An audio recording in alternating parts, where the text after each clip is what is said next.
Yep, you're all set. You are so good at doing this. And Not really, but at you least I and show you're up. kind. You're so kind to me. Oh, it's so good to have y'all in here. Okay, so this is just so you know what you're here for. So so they're just, I feel like it was Amanda, one of them, Lisa or Amanda, I can't remember. They were trying to describe, they said, okay, you gave this workshop a few years ago, and they're describing to me, so I went back to all my notes and I found the workshop. So this is the workshop. So it's basically just high school and beyond. So it's when you're getting to the end and you're just kind of, your kids are you're about to be finished or they're about to launch, and we're big, we think that way. That's how we thought. Well, mine have launched. I mean, and this is the thing. All your kids are going to launch, period. They're either going to launch well or they're not going to launch well. So it's not optional. It's just that we're wanting to really launch them the best that we can. And so what this workshop is just kind of the high school and beyond, just things I would want you to think through that I felt like we valued a great deal before that process took off. So I'm kind of assuming, are we all, it's good to see you, Brian, are we all, like, where are y'all and your kids? Like, can you all just give me kind of the age range? Are most of them seniors or juniors? Rising senior. Rising senior. Rising senior. Okay, and then y'all are... Two in college, two... No. Okay, that's right. Okay, that's right. And then where are y'all? Junior, the oldest will be a junior this year. Okay, The oldest is junior. junior. Okay, perfect. Okay, so that's so perfect. Okay. All right, so what I'll do is I'll just kind of walk through a couple of these things and then I'll pause. If y'all any questions, just make sure, let's process through it until they kick us out. Okay, so basically I had 3 kids and we did 3 different tracks. So I'm just going to kind of paint each of those tracks. Obviously there's way more than this, but the tracks that we used is one of them had a gap year. And that was excellent. When she got to the time she was graduating, she was really sick of school, and I knew that if I forced her, that it wasn't going to go well because we'd be wasting a whole. Hi there. No, come on. We'd be wasting a whole bunch of money. So we found a gap program. Now we didn't do a gap year just locally, like it wasn't she was going to live at home. I wanted her out of Columbia. I want her to experience something completely different. And so we found a program in Atlanta, and there's many of these around.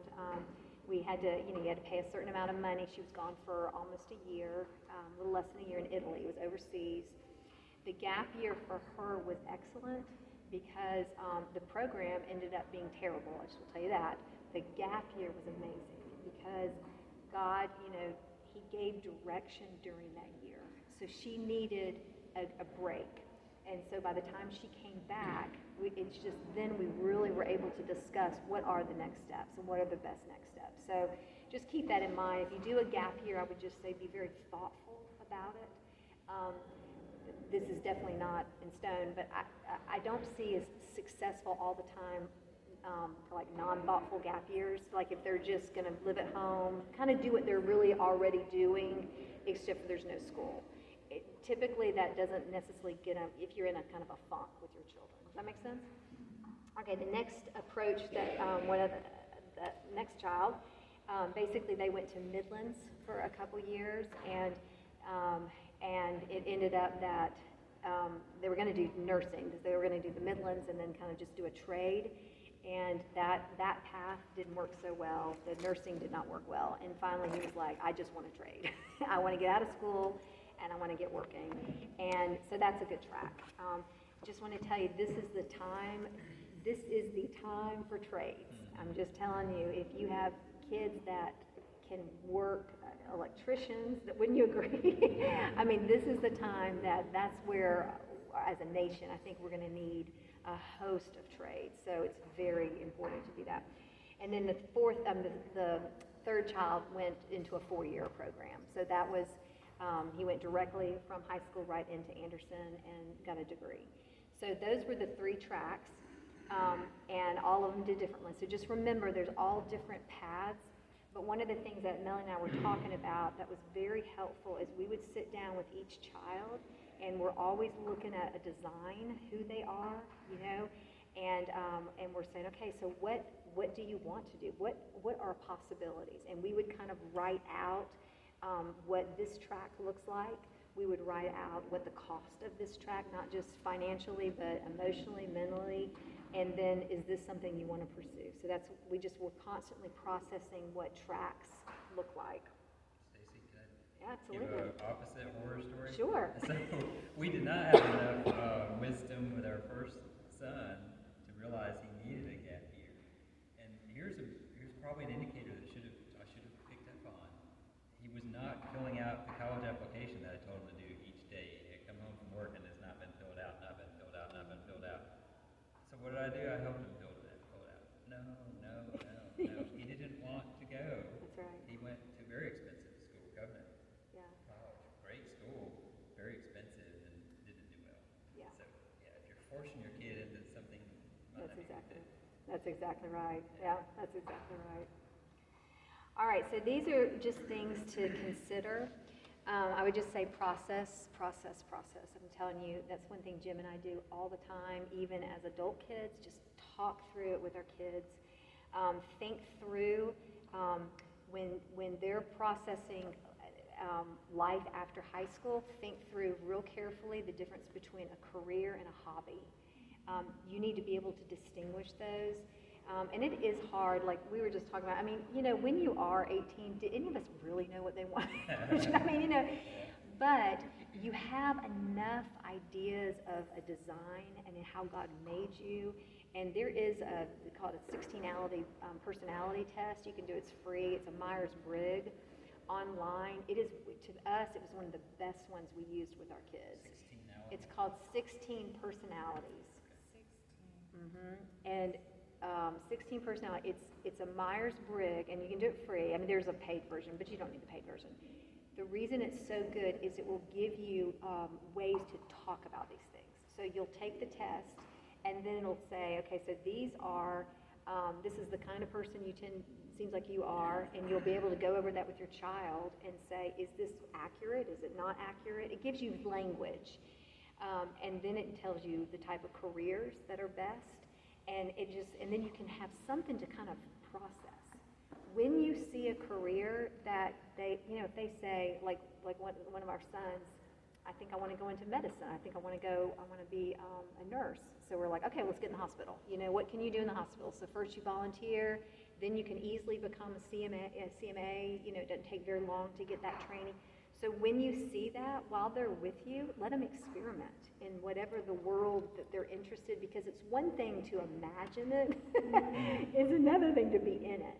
And so the distinguishing between career and hobby, that is something, if you can develop, it's really important, because there's a lot of things I love, I would stink at it. I mean, we'd starve if it, you know what I'm saying, if I did it as a career. So you want to prepare them for the option to go to college. So this is just what I would say, and I know this kind of starts back in middle school, but just make sure that, like, even though we didn't know if all of them would go to college, we wanted them to all be prepared, so it could be an option. And I didn't want to do anything because, and this is the thing you'll have to distinguish, is you'll discern between unable or lazy. Okay, so occasionally you will have a child that is literally unable, and if they're unable, that's okay. You know, we do some else. But if it's a laziness, you really need to deal. That's a character issue, and it has to be dealt with. So, Any advice on that? good luck. Praying. Okay, Yeah, you know, I mean, the thing about it, if you do notice, like, it's just like if you just see one of your children, they're so less than their potential. Okay. I have the extreme. My son, who just graduated, was not. He was not lazy at all. But then now, when he's about to start writing, he's always been that way, and she's totally capable. Yeah. Okay, so In there's everything. no hard and fast answer. But okay, I'm going to tell you though, do not underestimate praying and asking God. I'm just telling you, this is how you live as a steward. And one of the things that God would do often with us is we would pray, and then we would find environments that would counter it.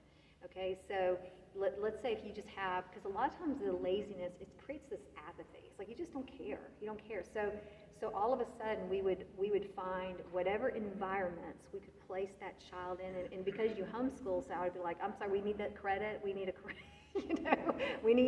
You have to work. Like one of my kids, they worked with just such sad situations with in the children's hospital, because I needed them to be in an environment to learn a type of compassion, to see life from a different perspective. So with laziness, I would just ask God what you can provide an environment that would combat that, and keep trying. Do not give up. Just don't acquiesce to it. Do you know what I'm saying? Yes. Now, and I will. Let me just say this as parents, though. Just understand that. Okay, you stand or fall before God, and your children stand or fall before God, which means I may do everything I can to give you the opportunities that you need to be the type of person that you need to be, to cry out to Jesus. I mean, I can't save my children.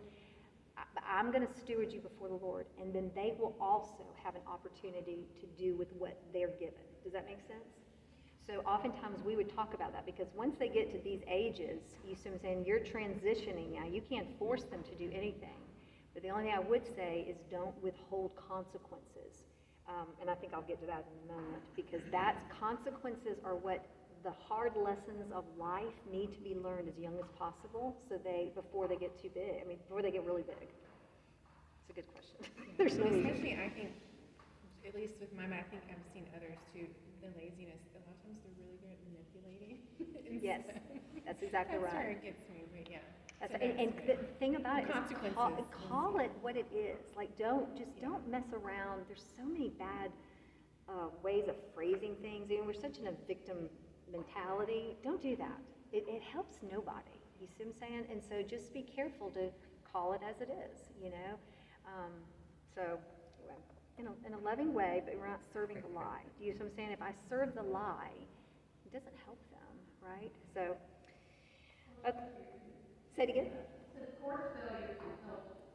Yes, that's exactly right. And let me.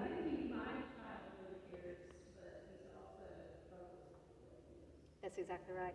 And okay, so let me just speak to that, because I'll get to this. It's so true.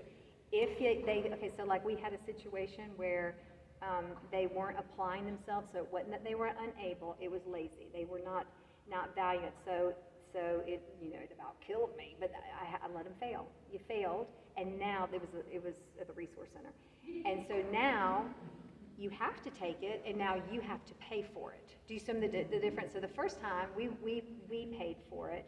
The second time, now you have to pay for it. And that, and it puts us back, but see the natural consequences are vital. And that's where the responsibility and privilege, that equation, you must operate all the time in your family like that. And the cool thing about it is it applies to everybody. It applies to us as well as adults. You know what I'm saying? There's certain things that I don't do that until I have done this, because character is being formed to handle privileges. So a lot of times with laziness too, watch that you're not having too many privileges, that they're not shouldering the responsibility to earn the privilege. So you have to be strong. So pray for courage, yes. All right, you want to outsource classes that you can't teach well? I would just recommend that.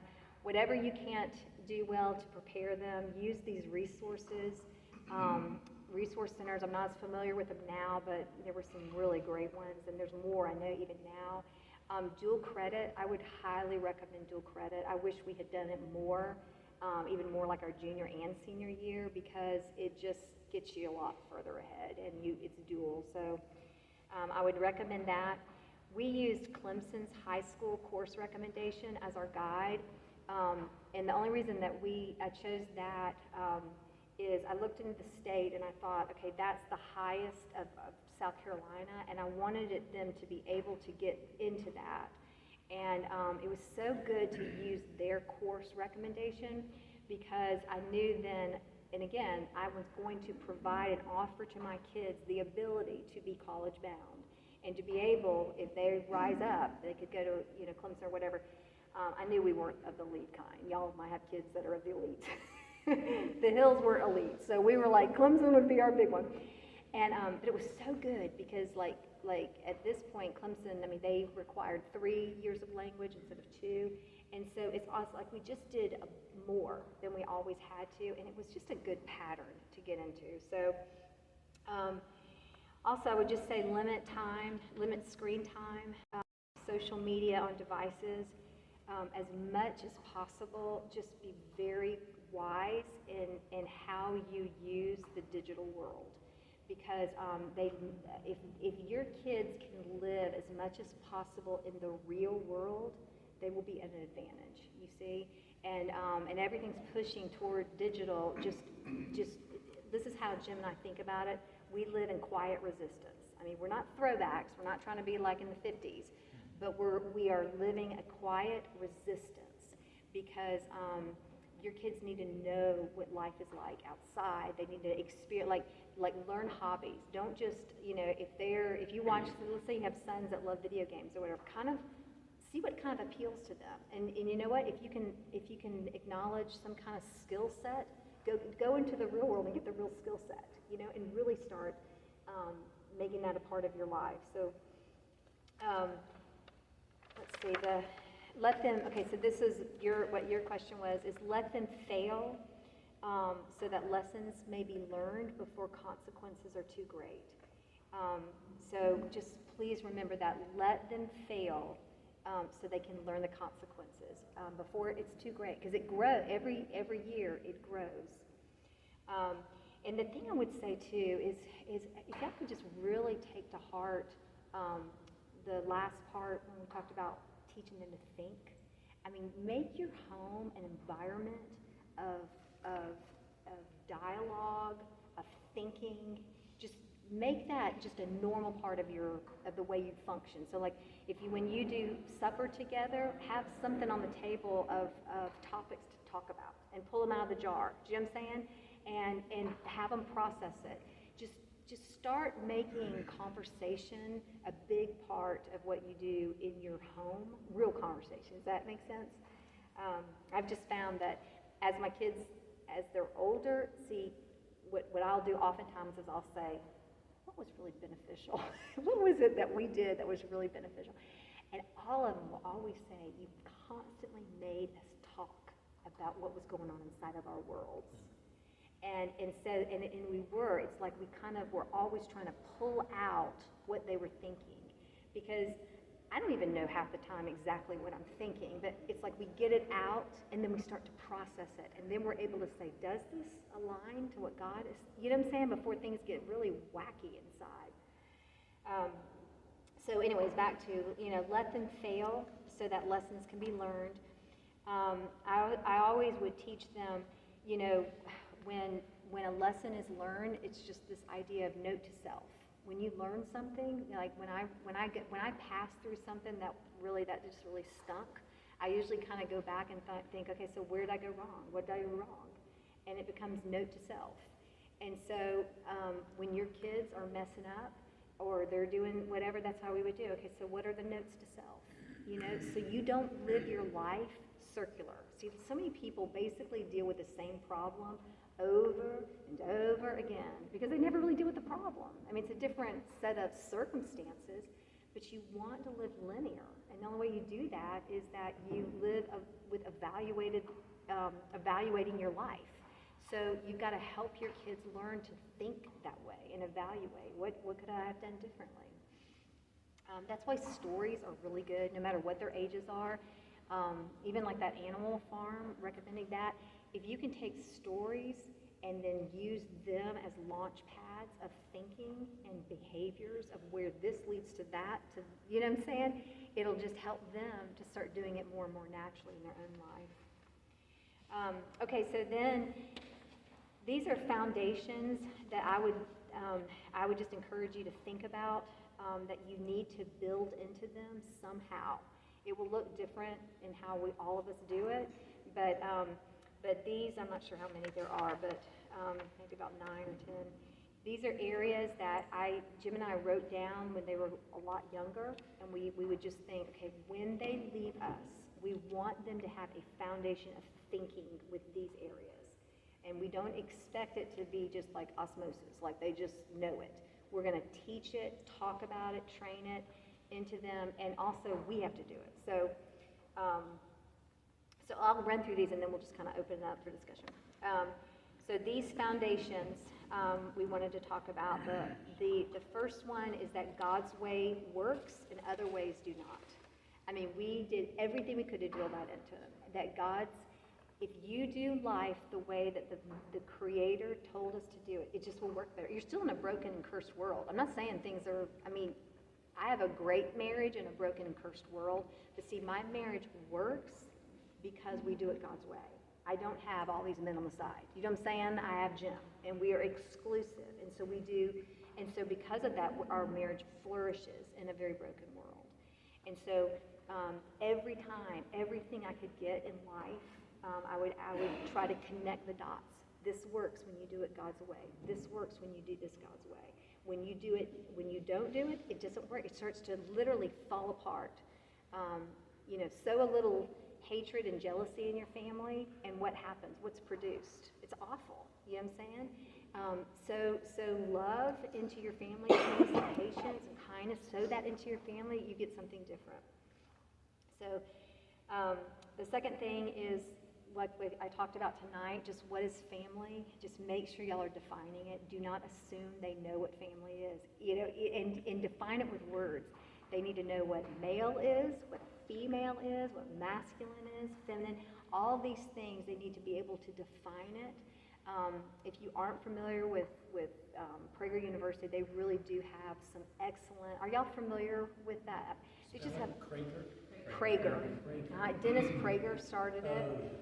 And you can get an app. I'm just telling you, they're like 5 minutes, but sometimes they will be like, that's a good way to explain that. You know what I'm saying? And so just don't assume definitions are no, because everyone's changing it. That this, just because the Supreme Court changes the law of the land of what a marriage is, it doesn't mean that the definition of marriage changes. You see, it's still the same because God created it. We have to follow His definition.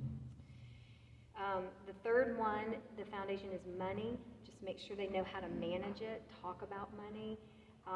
Talk about debt. Talk about what debt does. Talk about what you should go in debt about. Just let them see things from a longer distance. Dave Ramsey, I'm sure there's other people, but he has great material for high school students. If you've ever done the financial piece, well, he has one for teenagers, and it's really good. I went through it many times. Time would be another thing. Make sure they understand how time works. So you have an allotted number of days. Every one of us do. We do, your children do, and we don't know when they are. There's no guarantee that we'll be here 80 or 90 years. So you have an allotted time. And so, and the thing with time is you can't buy it back. You have to budget it, but you don't get it back. And so that's what they need to see. If you waste time, it doesn't come back. So help them just have an opportunity to visualize and experience how time works. The other thing with time, the sowing and reaping principle is very powerful. Jesus uses it all the time, and it's so powerful because whatever you sow, you reap. So that principle, you use it all the time. So let's go back to your situation. If I sow a lot of laziness, okay, then this is what I reap from it. And there's always a price. You'll either pay the price on the front end or on the back end, but the price will be paid. Do you see what I'm saying? So to use life all the time to teach the sowing and reaping, because that's what I think is one of the biggest disconnects we have right now, that I can sow this and have something totally different. You know what I'm saying? I can sow tomatoes but actually have corn. Well, it doesn't work. Even if I pretend that that's corn, it's not corn. And so just take that concept, because that's how you begin to really appreciate time. That's why it matters what I sow. The next one is think. And I know I did a lot about that, but just please help them to think. I mean, did all that make sense about having a non-thinking society? And see, I mean, we are the ones. See, we're the ones that really need to think ourselves and to teach our children how to think. So don't. And you know, it's not where we become these. You know, we always have bad attitudes. We're not bad. We're just like, we actually can see things. We can process and talk through it. And it's, so just let's do that. Read. Something specific that So something you found helpful in doing that? Something specific? teaching them how to think. Oh yeah, I loved it. Yes, so of course I love thinking. I love logic. Okay, so I love teaching the rules of logic, but also like we would learn how does the brain work. How do you create a new synapses in your brain? So all of a sudden I'm trying to learn a new subject. I'm trying to learn how to what am I trying to learn how to do? I'm trying to learn a computer program. Okay, and it's overwhelming me. So I have no brain capacity for this. So basically, all I have is a very rudimentary type of road in my brain. And then you learn how to create more synapses. I get more familiar with the language. I get more familiar over here. I begin to learn this skill. I begin to learn this skill. I begin to talk about it. And I begin to form highways in my head with a new subject. So we would do experiments. Like we would say, okay, everyone has to put, and see, I would do it too. It wasn't like I was trying to, I mean, I'm learning how to think critically, you know? But it's like we just tried to make it so this is a part of what we do. So what is a new skill that you want to learn? So how do we learn a new skill? And what my job mainly as a parent was just keeping us on task. And I will say it was beneficial when you're doing it with them. You know, I mean, whatever it is, and it's good for y'all. I mean, we won't probably have dementia. I don't know. At least I'm hoping that's for free. Hey, if you have like middle school or high schoolers, there's a podcast called Filter Your Brain Cell. That's I think you guys see like the logical fallacies book that Yes, but just kind of gives examples and teaches it. Filter Your Brain Cell. You just need to spark the conversation. That's okay. In that book, even I don't know if this is that one, but they're fallacies, logical fallacies. There's some fun. I mean, they're fun. Like they're stories. But what you're just trying to do is see. There's a book called The Shallows by Nicholas Carr. Huh? Michelle Bates. No, this one's by Nicholas Carr, I think. Oh, it has a similar title. That's a pretty good one too. It's a really good book. It's about how you're becoming like your device, basically. I feel like I mentioned it a couple years ago when we were in this other meeting. But it's a really good book because it's how you. It's called The Shallows, and I believe it's Nicholas Carr. I know that's his last name, C-A-R-R. But basically, it's a book how if you're not careful, you become like your device.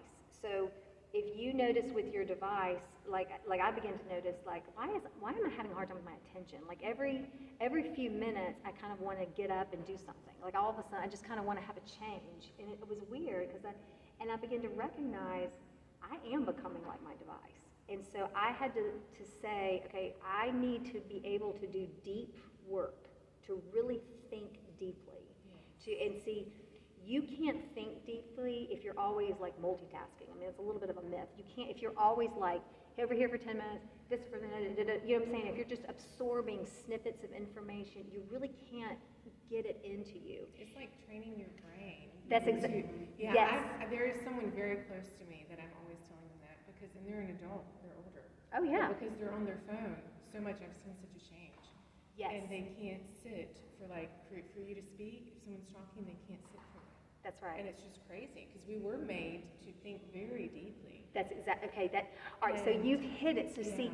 this is what you do with your kids. You take that concept and you say, I'm seeing it with me. You know, that's the thing is like, I don't want to go down that road because once I stop being able to process, I can't write like I was writing or I can't create talks like I was doing it.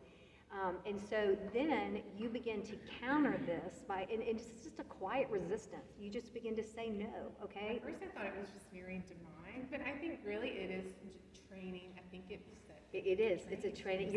And that's what the whole book is about. It's just where you become like the devices you use and how you use them. And so you just become, and it's in the library. I mean, it's just, you just become more and more shallow is what happens. And so, and the thing about it, what is really at stake too, is we start to lose more and more of our humanity.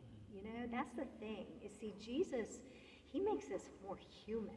So following him, you become more thoughtful. You become a person that can think, that can process how things, as much as you can, you need to equate Jesus with reality. Everything apart from him and his way is not reality. That's not how life really works. He is life, you know, he's the truth. So apart from him, it's a distortion, it's a perversion. You become more human the more you follow after him. You become less human. And that's why The culture, it is. Like, if you look at Karl Marx and that's exactly right. society, sports, all those things. That's exactly right. Entertainment. It dehumanizes you. That's exactly Make you right. not think, And that would be another example. I would study strongly communism, study what's happening. Oh my word. I don't know if y'all heard of Yamoni Parks. Have y'all heard of, is that how you pronounce her name? Yes. Okay. There is she has 2 books. Okay. The first one is like hard, but it's still worth it. The second book, I would just recommend it. It's called While There Is Time. And her name is Yeomni, something like that. And her last name is Park. You'll find it. It's called While There Is Time. I'm just telling you, you need to read it, like tonight. It is. The story's amazing. Oh my gosh. Okay, so this is the story. So she is a defector from North Korea. So she left North Korea. She got sold as a sex slave to China, and then it's her. So that's the first book. And then she finally got to the United States. She was saved by Christians in South Korea, are the ones that got her out of the sex trade. The second book that she wrote is called While There Is Time. It is such a good book of what happens to non-thinking people. Because see, she's living in America, and she has come from a country that didn't know how to think. So they didn't know they weren't free. They didn't know the word for freedom, you see? They didn't know that this was even, they didn't have language. They didn't have concepts. And this whole idea of dehumanizing you, she describes it so well, just in her everyday. And so what her call out is while there is time here in America, because there was a place in North Korea when people could have spoken out. She has a whole part about when there is silence. She says there was a time that, whatever it was, 70 years ago, when the generation could have said something. They knew what freedom was, but they didn't. And so then it wasn't long before that generation, when they were so enslaved, and then the whole new generations come up, and they don't even know that they are enslaved. Do you see what I'm saying? And so there's just this time period that, and that's the thing, is that this is when we're raising kids. This is our time. And so don't get upset about it. Be empowered by it. If God chose that you were to raise children in 2023, then you will be empowered to raise children and have godly families in 2023. Just know that, Instead of being like this, we need to be more courageous. Oh, that's such a good book. Y'all gotta get that. Okay, I just have a couple more, and then so time, words, make sure they have a good foundation with words. They need to understand the power of life and death is in the tongue. Understand how words work. That's what Proverbs says. It has the power. You can speak.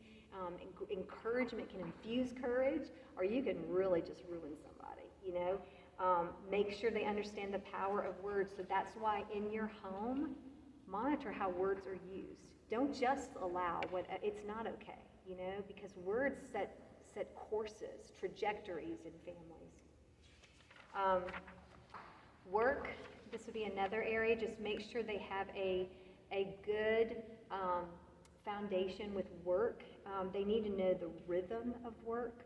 that we do. We have a period, we work hard, we rest well, we play well, but there's a rhythm, like there's a balance to life.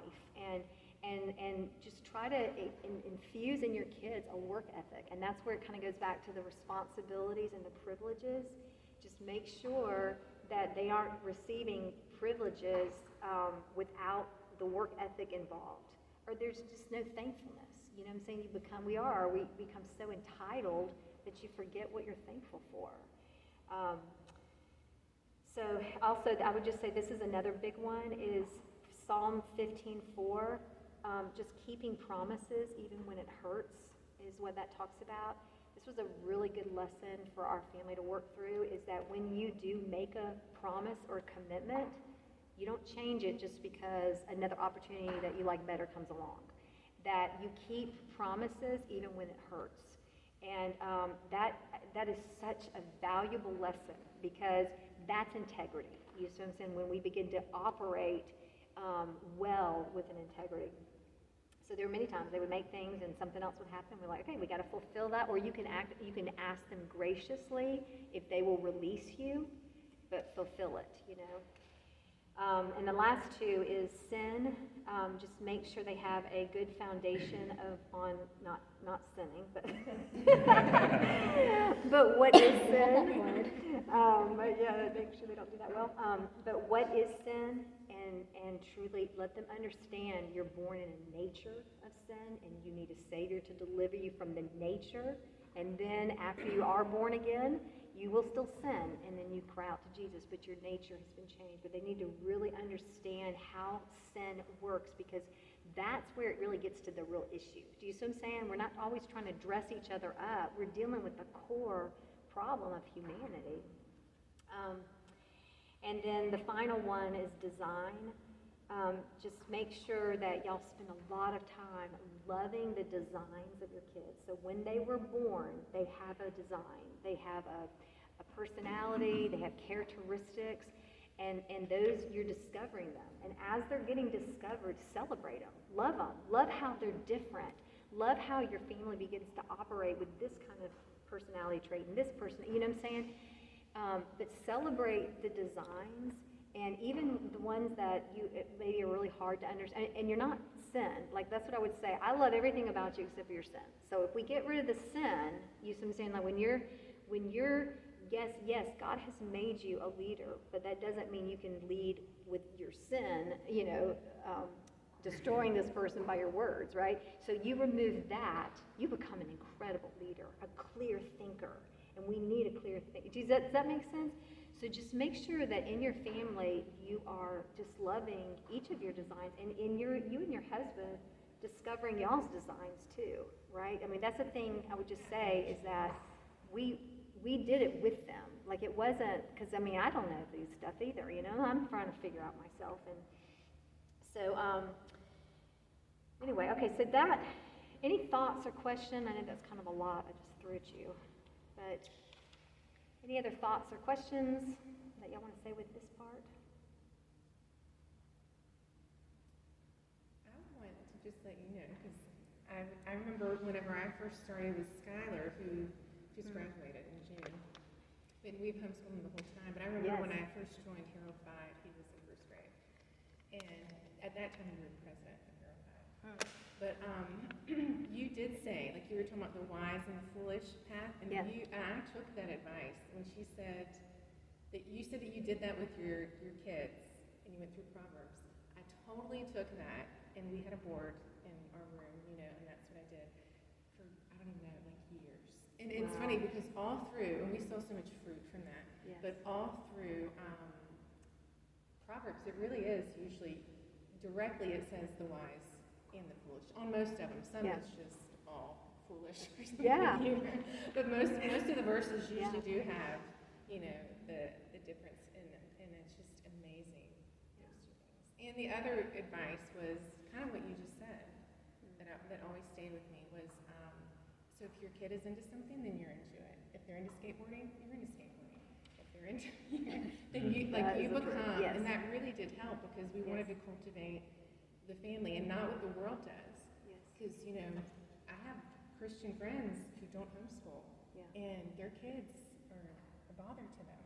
Yeah. Do you know what I mean? Yes, Like that's yes, the world. they're not a unit. Right, that's right. the world. And still on both grandparents' side, they see as like, That's you know, right. because it's just part of Absolutely. it. You go to school and can't wait for school to start, because then you have your time, you know? Yes. Well, I don't even think like that, but you helped in that, is what I'm saying. Like, Yes, so I'm just yeah. saying that it takes for us. Because I I, love did that, see yeah. so much fruit in that, you know, Yes. and now he's 19, but. God be those two praised. I things mean, are that, that's so, I thank you for even saying that, because I think that's what I would just say sitting before you. And I know, I mean, I think some of your kids are much older than my kids, but you can speak to this too. They're in their 70s now, You look fantastic for 90. They were 110. But see, this is the thing I just do. I sit before you and I say, it worked. Now, just understand, your kids stand or fall before God. But I'm just saying, Jim and I stand and we think, okay, wow, because we didn't know for sure when we were doing these things in our 20s and 30s and 40s. And I'm telling you, we didn't look like a lot of people around us. Okay, even Christians. There were things that we just said, I just see this in Scripture, and let's just do it. We're just going to do it according to what we're seeing, you know. And I do sit before you, and I say, I am so glad we did the road we did, and we paid a huge price. It was worth it. Stacy, if I can say this gently too, there's also the parents of wayward children who are in their 20s or 30s, and they've done everything they could. They've prayed, and they feel like failures. Yeah. You know, so I mean, you can speak to that too. I'm sure you've seen that. Absolutely. You know, it's not a formula. I know you're not saying There's not that it is. no, and I think, okay, thank you for saying that, Law. This has always helped me. Proverbs, Job, Proverbs, and Ecclesiastes. You have to read them all three together because they represent what life is like. So you can't look at life like Proverbs, like you do this and this happens, right? If you do that, you'll get very disillusioned. You have to read Proverbs in light of Ecclesiastes, where why are the wicked prospering? And why are, you know what I'm saying? Because that's what he's going, why is that? And then you have Job, where Job is experiencing something in the earthlies, but something else is happening in the heavenlies. There's a whole other drama playing out that's affecting. All right, those three books, they have to go all together.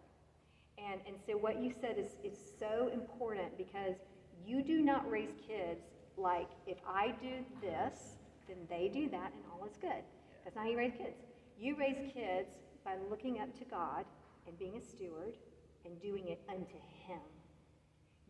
What you do and don't do in your family is for Him and His glory. And He said, if I am lifted up, I'll draw men to myself. I can't draw my kids to Him, but I can exalt Him in my family, and then I have to trust the results to Him. And sometimes you've got kids that are wayward, you know what I'm saying? And it's no fault of the parents being these crazy people. Does that make sense? Because you have to read light. We are in whatever that, what's it called? What does Ecclesiastes says? It's always in the, it's slipping my mind. It doesn't matter. It's foggy down here, and we don't always understand. But how you parent, if you will parent unto God, it will go better for you. That's what I want you to get. Because even if, and that's what we would talk with our kids about. You stand or fall. You see, you will give an account for how you responded to what was given to you. And I would tell my children, you have been born in so much light. Like, you have no idea the light of the gospel in this family. You have no idea. So like when they were complaining and raging about this or that, I would be like, you have no idea how blessed you. I'm just telling you. I'm not saying because we were amazing. I'm just saying there's something to be born into two parents that know God. There's just light. But I would let them know that there will be accountability, for the light you have. And I can't carry that. So anyway, it all does that help to say. to get them out around people. We're very mission focused. We went to Pakistan and the Philippines with our family, and we did ministry with homeless and working poor until we had her. She's 6. It was hard to do it.